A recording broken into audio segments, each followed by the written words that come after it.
Bem-vindo ao Papo Espírita, a espiritualidade na sua vida. Sejam todos bem-vindos, esse é o Papo Espírita. Hoje a gente vai conversar sobre o que aprendemos através de um fracasso. Quando um casamento é desfeito, um revés profissional que temos, uma porta que se fecha, algo que não dá certo e que a gente tinha muita expectativa que pudéssemos realizar e não acontece. Quais são as lições por trás desse fracasso? Para isso a gente convidou, além da Miriam e da Thelma, nossa convidada é Bárbara Brito, palestrante aqui da Comunhão. Bem-vinda, Bárbara, tudo bem? Obrigada, tudo bem? Sempre uma alegria estar aqui com vocês. A gente adora te convidar porque você traz muita leveza aqui para uns temas difíceis, espinhosos, né? Mas que a gente vai tentar abordar aqui. Você fez uma palestra na Comunhão recentemente, na qual você diz que fracasso é ascensão. Sim. O que você quer dizer com isso? Parece até uma provocação, né? Não é certo isso que escreveram. Não é possível que colocaram esse título. Tá errado. Não. Mas é isso mesmo. A gente tem que lembrar que o objetivo da vida é a evolução.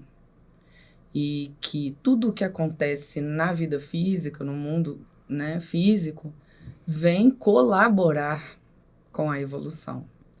Então, a gente tem que lembrar que o insucesso é não progredir.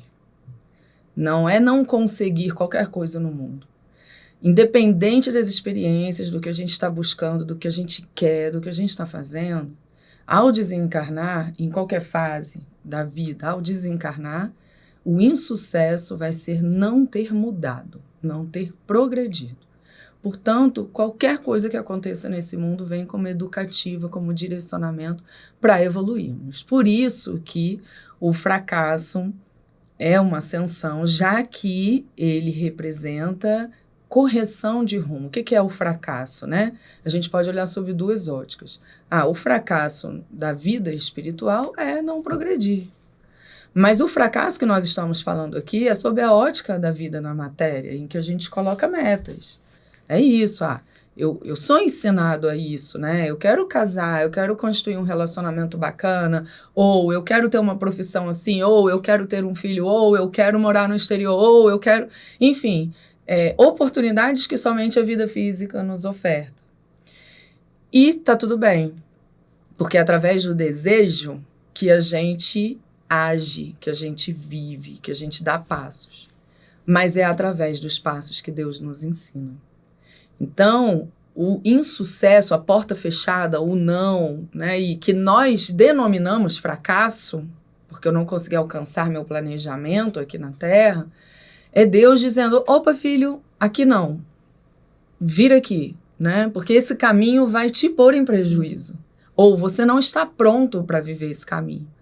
E aí a gente lida com uma parede, né? E começa a tentar desenvolver uma outra forma. Se o que eu estou fazendo não está abrindo a porta, deve ser outra coisa que eu tenho que fazer. E é assim que a gente vai exercitando uma nova conduta e, sem perceber, vivenciando a reforma íntima. Fazendo aprendizados, né? Exatamente. Agora, pensando só que não é um fracasso por uma falta de... atuação minha, né? Porque muitas vezes a gente mete os pés pelas mãos, faz tudo errado, aí o negócio não dá certo mesmo, né? Mas o fracasso, na verdade, é quando eu empreendo esforços naquela direção e mesmo assim a coisa não dá certo. Eu acho, né? Só para poder te dar a resposta também, você falou, Ana, eu acho que também que a gente também às vezes encara fracasso quando a gente entra no fluxo da expectativa de um outro em relação a nós. Né? Seja o pai, seja o parceiro. Então, cria uma expectativa, a gente percebe a expectativa que tem e a gente entra nesse fluxo como se a gente tivesse que prestar essa expectativa, abrindo mão do que a gente consegue ser capaz. Não atendeu a expectativa, entre aspas, entendendo, não vou ser aceito, não serei amado porque não correspondi, também leva a um sentimento de fracasso. Né? Tô colocando uma frase, mas na verdade é um questionamento. Porque a gente quer impor ao outro uma ação ou uma reação que corresponda com o nosso planejamento. Uhum. Então, se eu desejo que você queira ser minha amiga, eu estou impondo a você o desejo de querer ser minha amiga, entende? Uma coisa é eu querer que você seja minha amiga, outra coisa é você querer ser minha amiga. E se você não sente a sintonia, a atração, não tem esse desejo, mas eu estou me dedicando a criar esse elo de relacionamento, eu me frustro. E aí é como você disse, como eu empreguei esforços para esse resultado, eu atribuo isso a um fracasso, né? As minhas ações não geraram o resultado que eu queria. Eu também, nesse exemplo, às vezes eu também posso me sentir fracassada porque não me sinto corresponder a uma certa atitude que você tem, que internamente eu destoo dela. Perfeito. E eu tento me enquadrar para que eu seja sua amiga. À medida que eu não consigo, eu também me sinto frustrada, fracassada, novo, né? Porque você está se impondo algo que não existe. Sim. Né? E aí é onde a gente tem que tomar cuidado com isso, porque a gente faz parte de uma cultura de regras, de rótulos. Né? Então, a sociedade está sempre perguntando, na sua juventude, vai estudar e se formar em quê? Vai trabalhar com o quê? E aí, já está namorando? E está namorando há tanto tempo, já casou? Já vai ter filho? Quer dizer, regras. E quem criou essas regras? Nós. Né? Então, nós estamos o tempo todo impondo que sucesso é alcançar, é se enquadrar em alguma regra. E aí a gente se violenta. Principalmente sucesso material, né? Principalmente isso sucesso que é material. O que pega, né? Porque nós estamos bombardeados dessas questões. O que você vai ter? O que você vai fazer? O que você está construindo? O que você está construindo, né? Então, até um relacionamento a dois, vamos dizer, se o outro não tem nada, o outro não vai querer nem investir, né? Nessa pessoa que, de repente, ela gosta, de repente, ela quer construir uma vida a dois, mas pelo fato da pessoa, às vezes, não ter nada. Então, assim, aí não quero ter esse relacionamento. Então, se abre mão de um projeto que, de repente, você poderia fazer a dois e não faz, né? Sim. E se sente fracassada. Né? Nós viemos de uma fase primitiva. A gente é criado, né, na ignorância, então a gente é primitivo. E aí, quando a gente começa a descobrir o poder que a matéria tem de nos ofertar longevidade, bem-estar, saúde, a gente começou, então, a investir muito na matéria. E que bom, né? Hoje a gente pode usufruir, por exemplo, de um podcast maravilhoso desse para disseminar reflexões edificantes e ajudar muita gente. Mas a gente acabou hipnotizando muito nessa grandeza da matéria quanto ao bem-estar. E ao invés de focarmos no bem-estar, a gente focou nessa disputa de quem tem mais, quem tem menos. Quem tem mais teve sucesso, quem tem menos é um fracassado. A gente definiu como índice de sucesso a aquisição da matéria. Então, o índice de sucesso da minha vida está no que o mundo físico me oferece. E a gente acabou abandonando a relação com o cosmos, com a natureza, com Deus, esquecendo que a verdadeira vida é espiritual e que o objetivo da vida física não está nos índices de sucesso da matéria, e sim no progresso. Matéria, a gente não tem que negar, né? É gostoso, nós estamos no mundo físico com o corpo físico, faz bem, e é um instrumento que Deus nos deu, mas a gente tem que lembrar que é isso, é instrumento. Então, o outro ter aquisição de algo ou não vai afetar no que eu vim me desenvolver moralmente, né? No meu chamado para servir, para amar, e a gente está confundindo. Então, muitos que estão adquirindo estão também com distúrbios, né, psíquicos e emocionais, porque não estão preenchendo seu eu. Né? Porque abandonaram só tem matéria. E aí, na hora que a matéria fecha a porta, né, digamos assim, aí você se sente um fracasso e você fica num vazio, porque eu só sei procurar Perde isso. sentido. Perde sentido. Perde né? totalmente o sentido. Agora, como dentro dessa linha de raciocínio de que o fracasso, ele é uma fonte de aprendizado, né? Ele é uma correção de rumo. O que a gente pode dizer para quem nos assiste nesse sentido? Eu estou caminhando, buscando um sucesso profissional ou uma satisfação profissional, eu quero construir uma carreira, e de repente eu tento ir por esse lado. Muita gente, por exemplo, aqui em Brasília, né, tem o concurso público. É uma realidade, uma cultura nossa. Talvez em outros lugares não tenha tanto. Mas essa pessoa fica há anos. Ou ela quer uma carreira, passar num determinado vestibular e ela não entra. Ou ela quer trabalhar com alguma coisa. Ou ela quer um relacionamento, quer ter filhos, família, e não acontece. Tanta coisa, né? Como que a gente lida com isso? Bom, nós precisamos lembrar que, aí eu vou até resgatar, porque eu tenho um programa, né, no canal da Comunhão, chamado Explorando o Espiritismo. E tem um episódio chamado Impedimentos, que eu levei ao ar, justamente trazendo essa consciência de que o desejo que nós temos é legítimo e é necessário para o nosso progresso. Então, Deus criou 4 fases da vida física, não à toa, né? Que é a infância, a juventude, a fase adulta e a fase idosa. E na infância, ele nos tirou o livre-arbítrio, ele nos trouxe num corpo que eu não consigo agir, justamente para que eu sofra a influência. E aí a influência que eu sofro é muito forte, eu não escolho a roupa que eu uso, os lugares que eu frequento, as pessoas que estão ao meu redor, até a camisa de time de futebol colocam em mim, falam, esse é seu time, né? Muita coisa é imposta. Mas é a partir dessa influência que eu desenvolvo os meus desejos, e quando eu entro na juventude eu começo a experimentar e vou concretizando desejos e levo para a vida adulta e batalho para chegar lá. Então, esse desejo é o que faz com que eu queira sair de onde eu estou e ir para um outro lugar. Nós precisamos do desejo, o desejo da vida, né? Se eu não tenho desejo, eu fico onde eu estou. Então, o desejo é importante. Agora, é na travessia de onde eu estou para onde eu quero chegar que eu vivencio os processos educativos que Deus me coloca, me apresenta. Então, vem os impedimentos, que é a porta fechada, é a dificuldade.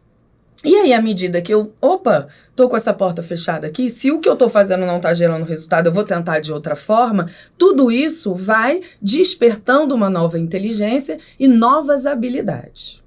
E aí é muito legal a gente separar o que é a desistência do que é uma mudança de rumo. Porque, vamos supor, Bárbara, para você sair daqui e chegar aqui, você tem que aprender A, B e C. Enquanto você não aprender A, B e C, você não pode chegar aqui porque você não vai ter maturidade para estar nesse lugar. Então, a travessia vai ser fiel a isso. Beleza. Pode acontecer de, quando eu aprender A, B e C, esse desejo perca sentido. Porque eu mudei. E aí eu deixo de desejar aquilo. E tá tudo bem. E às vezes a gente nem se dá conta que a gente não precisa mais daquilo. Não precisa mais, não quer, aí a gente se impõe a ainda querer, porque a sociedade está nos cobrando, os familiares estão nos cobrando. Você não queria passar naquele concurso? Como é que agora você desistiu? Não é uma desistência. Eu mudei. Uma correção, né? É uma correção de rumo. Há os casos em que, eu aprendo A, B e C e chego lá. Há os casos que eu não consigo chegar lá porque eu aprendi A, B, mas ainda falta C. E Deus é fiel ao objetivo de estarmos aqui, que é progredir. De que adianta você chegar lá se você não progrediu, né? Então, a gente tem que ter muito essa vigilância do autoconhecimento. O que está acontecendo comigo durante a travessia? O que eu estou aprendendo com esses fracassos? Com esses impedimentos, essas portas fechadas? O que isso me exige de mudança de conduta?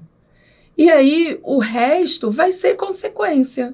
Eu posso mudar mesmo de visão, eu vou continuar insistindo. Por isso que a espiritualidade diz o seguinte: não desista.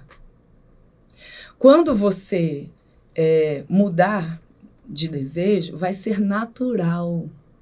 Vai ser natural. E se não for para acontecer a mudança de desejo, você vai conquistar. Mas é somente insistindo que você vai aprender o que você precisa aprender nessa travessia, senão você não vai sair do lugar. É interessante, eu me lembrei aqui também daquele livro Algo Mais, não é? Pelo Espírito Emmanuel, Psicografia de Chico Xavier. Eu achei tão interessante quando eu li uma chamada, escutando a sua palestra, na verdade. Quando fala que, diante, né, desses classificados fracassos que a gente coloca, né? A gente pontua desse jeito, que a gente não se afligisse, né? Por eles, por essa não conquista do algo desejado, mas que a gente trabalhe. Isso tem uma provocação igual ao título da sua palestra, né? Que fracasso é ascensão, né? A gente fala, meu Deus, eu estou no fracasso. E essa mudança de visão, né? O que será que ele quis fazer com que a gente mudasse? Porque você está falando, sair de um ponto para outro exige o desejo, né, a vontade, estou interpretando assim, uma ação, porque eu ficar aqui imaginando também não vou chegar a lugar nenhum, né? Mas é esse trabalhar, e como é que eu trabalho diante de algo, de uma frustração? Porque eu vejo também que cada vez mais o sentir-se frustrado e paralisar-se na frustração tem sido um estado aceitável ultimamente. Né? Aceitável. Então, eu me frustro, então eu fico amuada. Também a gente tende a culpar os outros pelo nosso fracasso. Exato. Então, assim, o que nós estamos falando aqui, que você nos trouxe, né, Bárbara, é uma mudança se resignar a essa paralisação por achar que eu me justifico a minha paralisação por não agir, ou então porque eu não estou agindo por causa do que o outro, né, também não está colaborando, ou foi o outro que fez com que eu não conseguisse, né? E a nossa autoestima vai para o beleléu também. Ainda há quem diga que é karma. Também. Aí fala, é um karma, então eu não vou lutar contra isso, porque eu tenho que sofrer isso mesmo, né? É muito mais fácil terceirizar a responsabilidade, né? É muito mais fácil dizer, bom, não é para eu ser, eu não vou me esforçar. A palavra de Emmanuel é sensacional, né? Quando ele usa o trabalho. Porque o que é o trabalho? É esforço. É você usar da sua inteligência para gerar um resultado. Isso é trabalho. É usar da inteligência para gerar um resultado. Então, se você está tentando fazer essa travessia e está difícil, ele diz, continua. Continua utilizando da sua inteligência para gerar o resultado que você quer. Porque é essa travessia que vai te transformar. Agora, sofrer é quentinho, né? Assim, a gente está acostumado. Eu prefiro aqui, tá bom, deixa eu aqui com a minha incapacidade. Então, a gente acaba se vestindo da preguiça, porque a gente cansa, gente. É claro que cansa. A gente coloca esforços físicos, mentais, espirituais. A gente sofre, a gente sente dor. É real, né? Por mais que Emmanuel diga, trabalhe, ok, mas ele reconhece a existência do fracasso. Né? Porque ele não diz, não há o fracasso no mundo. Ele diz, quando vier o fracasso, ou seja, vai vir. Porque faz parte do processo educativo. Continue trabalhando. Então, assim, usa dos recursos que Deus deu. Deus deu a lágrima. Chora, põe isso para fora. Né? Reconheça, usa a prece, diga a Deus, tá doendo, tô sofrendo, me dê força, me dê recursos, porque eu vou continuar. Porque a partir do momento que eu tenho consciência de que o fracasso é uma educativa, eu passo a ver sentido no processo. Eu posso até não entender até onde isso vai, eu posso não conseguir prever todos os caminhos, mas eu confio, porque eu sei que Deus é um pai de amor, né? Então, todas as portas que ele fecha está me ajudando a não ir para o caminho errado. Então, eu tenho que continuar. Você falou dessa questão de que você vai ter fracasso, aí me veio essa questão. Nós teremos, né? Não, nós temos e teremos fracasso na nossa vida. Sim. Faz parte do nosso crescimento, da nossa aceitação, né? E até essa questão de Emmanuel falando, eu lembrei de uma moça que ela estava se preparando para um concurso, que ela queria um concurso X. E ela tentava, não conseguia, e sempre fracassada, se sentindo fracassada. Aí um professor do cursinho falou assim, por que você foca nesse concurso? Você faz todos. O que vier primeiro, você pega, porque assim você tem que percorrer o caminho, às vezes a gente tem que fazer essas curvas, né? Tem que atravessar por outros caminhos para chegar talvez ao ponto que você queira. E aí ela começou a fazer outros concursos até mais simples e passou e foi chamada no mais simples. Né? E aí acabou ficando no mais simples e se sentiu realizada. É a correção de rumo no meio do caminho a partir dos aprendizados. Sem parar. Né? Sem parar. Trabalhando, né? Sem parar. Eu quero aproveitar esse exemplo da Thelma para, então, colocar aqui para a gente, como é que a gente interpreta isso na vida, né? Como é que a gente entende que essa porta aqui está fechada? Então, significa, vai por aqui. Às vezes, a gente tem a resposta muito claramente, às vezes não. E na maioria das vezes, né, a gente vai na caminhada, vai indo e fala, caramba, será que não é para eu ir por aqui? Por onde que eu devo ir? Que dicas a gente pode ter? Além de rezar. Sim, eu vou emendar algo também. Depois eu quero também emendar. Eu vou emendar aqui. Como é que a gente concilia, né, essa fala da Ana Cristina com a questão que a gente também, enquanto, né, espíritas, a gente fala muito no nosso planejamento encarnatório, né? Como é que a gente junta essas informações para compreender melhor essa tarefa de crescimento, né, de ascensão, que o fracasso, que eu estou interpretando que o fracasso pode ser importante, né, na vida. E sem emendar, né? Sem emendar também. E isso também, a pessoa sofrendo até influência, se permitindo, né, a sofrer influências espirituais. Porque quando a gente começa a baixar o nosso padrão vibratório, diante de tantas dificuldades, a gente vai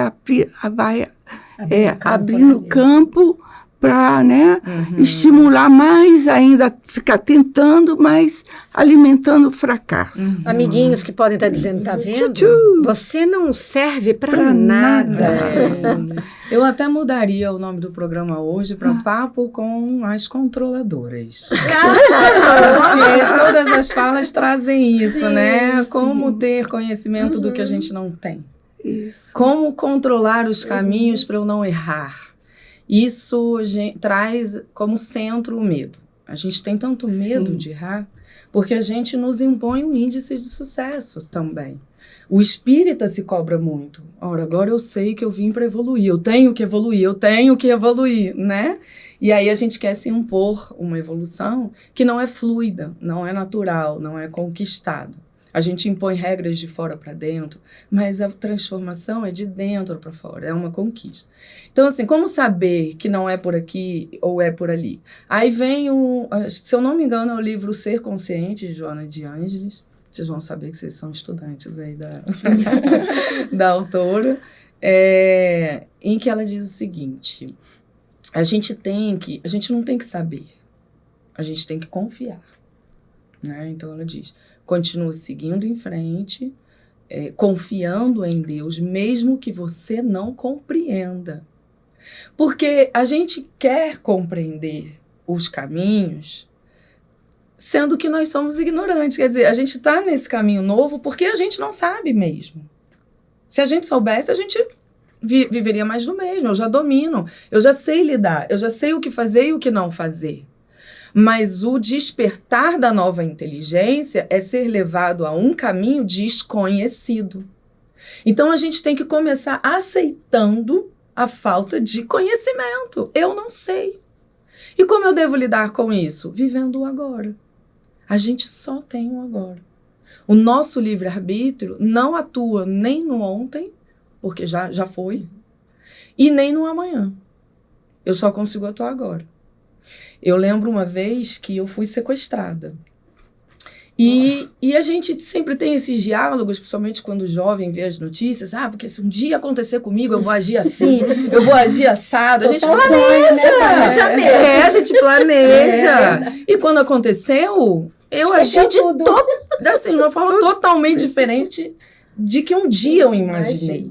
Né? E hoje eu não conseguiria dizer que se acontecesse de novo, eu agiria igual. Porque eu já sei que depende dos fatores que vão estar envolvidos naquele momento. Então, por mais que eu planeje, o livre-arbítrio está só no agora. Então, como eu devo lidar?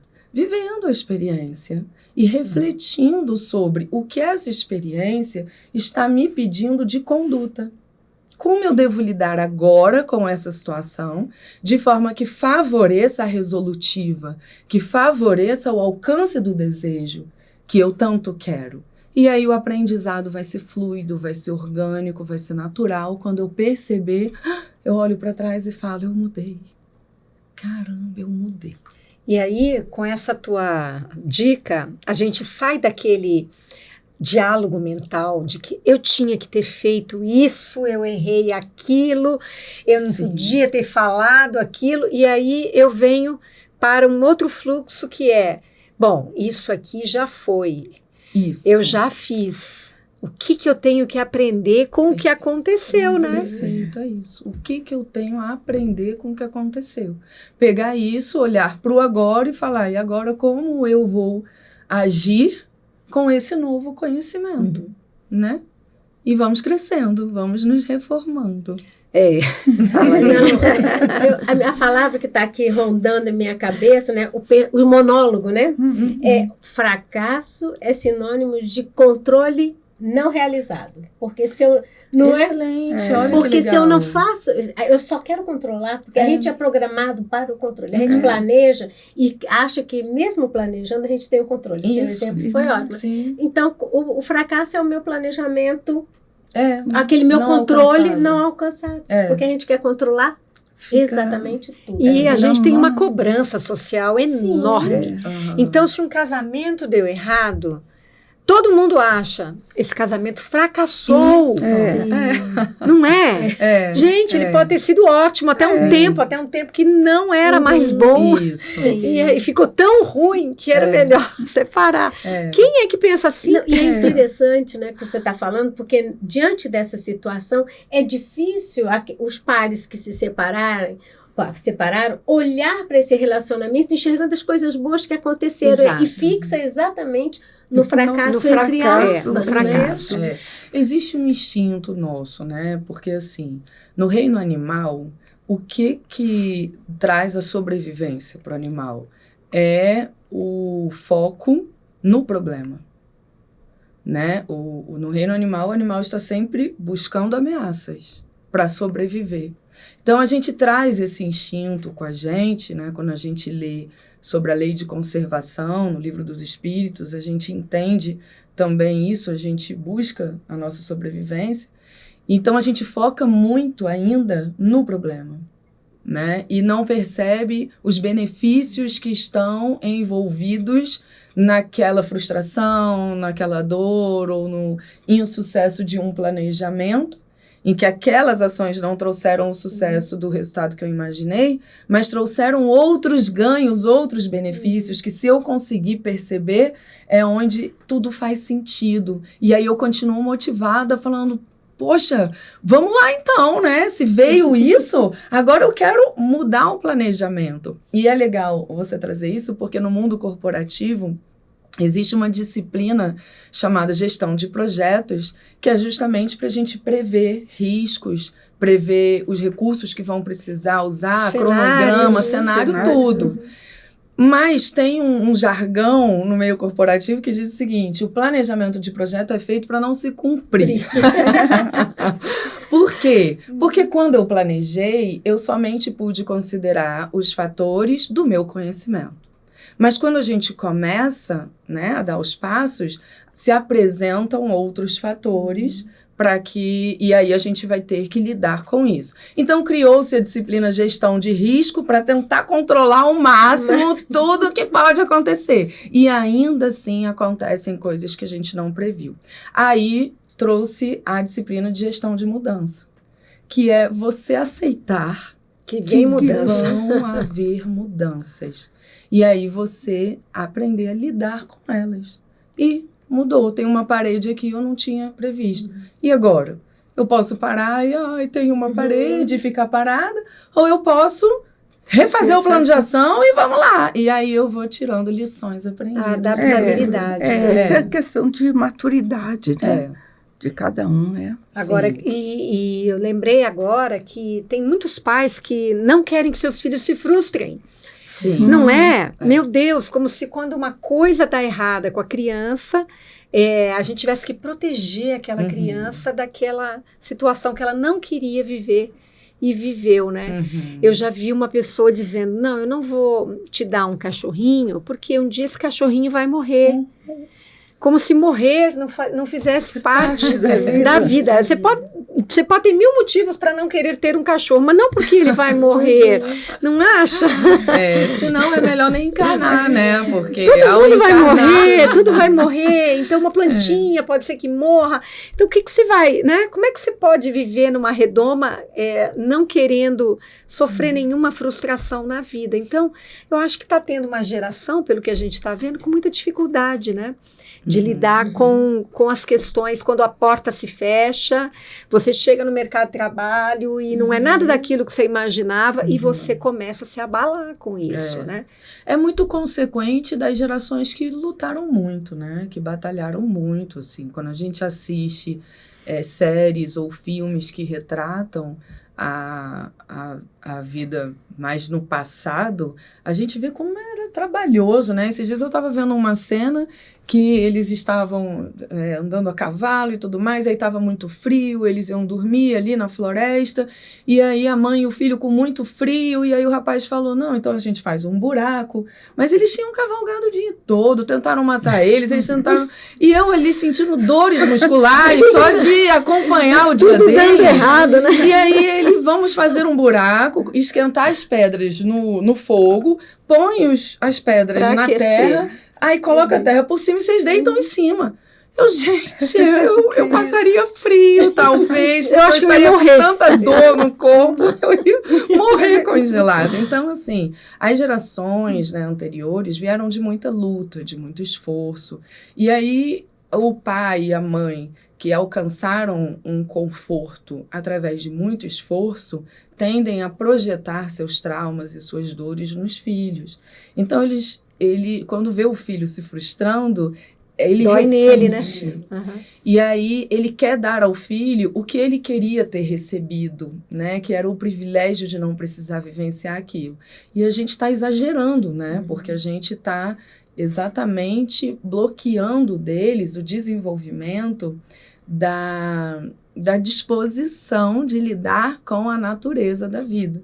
E aí, na fase adulta, que não tem para onde fugir, a gente lida com a frustração, porque é o parceiro que não quer estar ao nosso lado, não depende da mãe, do pai, nem da gente. É uma doença que vem, que a medicina não consegue, com agilidade, resolver, e eu não sei lidar com isso. Aí, a vida perde sentido, porque eu criei um sentido, né, diferente. Além disso, com o avanço da ciência, a gente também aprendeu a não sentir dor. Sim. Né? Eu tenho facilidade de acesso a mecanismos que resolvem a minha dor. Então, se antes a gente criava um condicionamento mental de suportar a dor, hoje a gente não está criando. E é interessante que nesse processo de uma evolução material, e a gente, né, não pode negar, né? Estamos aqui conversando, né, outros longe nos assistindo, a sensação de dores, né? Mas eu penso que é uma mudança de olhar que a gente está precisando, porque a gente fixou, como você mesmo disse no começo, né, Bárbara, nas questões materiais, né? Isso. E aí a gente esquece a coisa mais importante, é a espiritualidade, né? Quem realmente somos. Porque quando a gente está só fixada na impermanência, porque tudo que é material é impermanente, né? Quando não tem, a gente não tem base, né? Daquele desejo que você fala, né? Do desejo de sair desse ponto para outro ponto. Se eu não tenho um entendimento espiritual, é só material, acho que eu não vou para lá não, Bárbara. Dá muito trabalho. Isso. Aqui no meu morninho do sofrimento, Fica eu não sou acomodada, capaz, né? fica mais fácil. Isso. E espiritualidade, Deus nunca vem falar comigo. Entendeu? Né? Nesses papos assim. Sim. E a gente fica sem perdendo a oportunidade de estender esse entendimento, Sim, né? E às vezes também a gente se prende a uma maneira de interpretar a ação divina em nós de uma forma rígida, controladora, que nos impede de exercer o nosso livre-arbítrio, ou seja, de refletir por que essas coisas estão acontecendo. Deus quis, Deus está me punindo, né? É porque a gente se cobra acertar. E não tem que ser essa a motivação. Aprender necessariamente. É exercitar. Quando a gente vai para a escola, a gente vai sabendo que o professor, a professora vai chamar a gente para exercitar. É repetição. Exercita aqui, exercita ali. E aí o aprendizado vem. Então a gente tem que mudar essa ótica. Não é se cobrar o acerto, é se cobrar a experiência. Deixa eu viver a experiência e naturalmente eu vou absorver resultados dali. Né? Então agora que a gente tem mais 4, 5 minutos, é uma pena, né? Porque o assunto é ótimo. Eu quero que você fale diretamente para todo mundo que nos assiste que está se sentindo fracassado. A gente recebe aqui na comunhão mensagens de pessoas que se sentem com a vida totalmente sem sentido. Pessoas que perderam entes queridos, que eram o sentido da vida dela. Outro dia eu li a mensagem de uma senhora que disse que não vê mais sentido na vida. Os filhos foram embora, ela não tem um companheiro, ela perdeu a saúde física, enfim.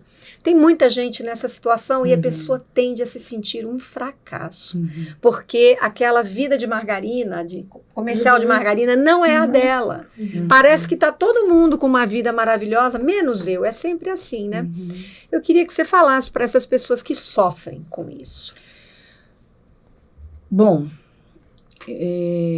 Deus é perfeito, Deus é bom. Então, tudo que Ele proporciona na nossa vida, trazendo conforto, prazer ou desconfortos e dores, vem cumprir com a sua lei de amor. Nós criamos expectativas da nossa vida com o orgulho de querer impor a Deus a nossa vontade. E a gente se violenta fazendo isso, porque Deus sabe mais. E quando a gente impõe ao Pai a nossa vontade, a gente está suscetível a ouvir um não. Então, se concilia com o Pai, se concilia com a sua vida, porque você veio para crescer. Você quis vir porque está cansado de sofrer, está cansado de sentir as mesmas dores, de cometer os mesmos erros e de cativar os mesmos efeitos. Então confia na vida, trabalha, aprende com a experiência, confia em você, porque todo desafio que Deus te apresenta possui em você os recursos necessários para lidar. Não necessariamente para resolver imediatamente, mas para lidar com o propósito de aprender uma nova forma de amar, uma nova forma de se relacionar. Quando o filho se muda, a gente aprende a amar nosso vizinho. A gente aprende que o bolo que a gente fazia para o filho, nós podemos oferecer para outros irmãos. Quando um emprego se perde, a gente aprende a criar novas linguagens, novas formas de persuadir, de construir, de solucionar para tentar cativar novos espaços no mercado. Quando vem uma doença, a gente aprende a se cuidar. Então, todas as propostas da vida sempre vêm nos impulsionar para frente. Mais gostoso que adquirir um carro, que adquirir a saúde, que adquirir algo que a gente definiu como sucesso, é se libertar. E é sentir a paz da consciência de estar no caminho que Deus quer que estejamos. Então, se concilia, utiliza dos recursos que Deus te dá, desabafa, põe a dor para fora, reza, busca na espiritualidade os fluidos e as motivações de que você necessita e segue em frente. Foca no agora e confia em Deus. E essa plantação toda que a gente está fazendo, sujando a unha de terra, tentando de novo, aí vem a praga e tira tudo isso, lá na frente vai nos surpreender com um grande jardim lindo de flores em que nós vamos dizer, eu que construí, com os meus esforços, com a minha fé e com a minha lealdade ao Pai e ao objetivo de eu estar aqui na Terra. Ai, que lindo! Uau. Nossa, me tocou o coração. Nossa, eu acho que tocou o coração de muita gente, porque esse programa é para essas pessoas que encaram o fracasso como um sofrimento muito grande, né? Uhum. Quando a gente trabalha o fracasso no sentido do aprendizado, tudo muda, parece que a gente tira um peso, né, de cima da gente. E na hora que a gente entende que todo mundo sofre fracassos, porque parece que só a gente que tem uma vida toda errada, né? Não, todo mundo sofre fracassos. A gente às vezes está vendo uma pessoa bem hoje, mas nós não sabemos o que ela passou. Aí às vezes a gente encontra a pessoa conta alguns episódios da vida dela e a gente fica, nossa, olha só tudo que ela passou. Então a gente ressignifica também fazendo esse tipo de contato com os outros, né, nos relacionamentos. Sim. Bárbara, fala só um pouquinho do programa que você apresenta, conta para nós. O Explorando o Espiritismo tem o objetivo de apresentar o Espiritismo para as pessoas que não estão fazendo o estudo sistematizado da doutrina espírita e não necessariamente são espíritas, mas possuem curiosidade sobre o assunto. Principalmente no momento que as redes sociais estão aí abertas e muitas pessoas divulgam interpretações equivocadas em nome da doutrina espírita. Então, são vídeos de 15, 20 minutinhos que a gente divulga toda quarta-feira às 18h45, em que a gente apresenta todos os conceitos e processos que a doutrina espírita nos ensina sobre a vida, sobre o sentido da vida, sobre tudo que faz parte do nosso dia a dia, as emoções, a relação da gente com o mundo e com a espiritualidade. Então, o nome do programa é Explorando o Espiritismo, a minha relação com o mundo, para que a gente entenda, né, como é que é esse relacionamento. Quartas-feiras, 18h45, vocês têm um encontro com Bárbara na TV Comunhão e quinta, às 18h45 é Papo Espírita. Então assistam os dois. É isso aí. E todos os outros, porque aqui na TV Comunhão tem programa toda semana, um monte de horários. Entra na playlist da TV Comunhão, se inscreve no canal, ativa o sininho para você receber as notificações da programação e já tem esses 2 programas para vocês maratonarem, né, com a gente. Bárbara, muito obrigada pela sua presença aqui, pelas suas explicações, pelo seu amor aqui com o nosso programa. Thelma e Miriam também, muito obrigada. E a vocês que nos assistiram, até a próxima.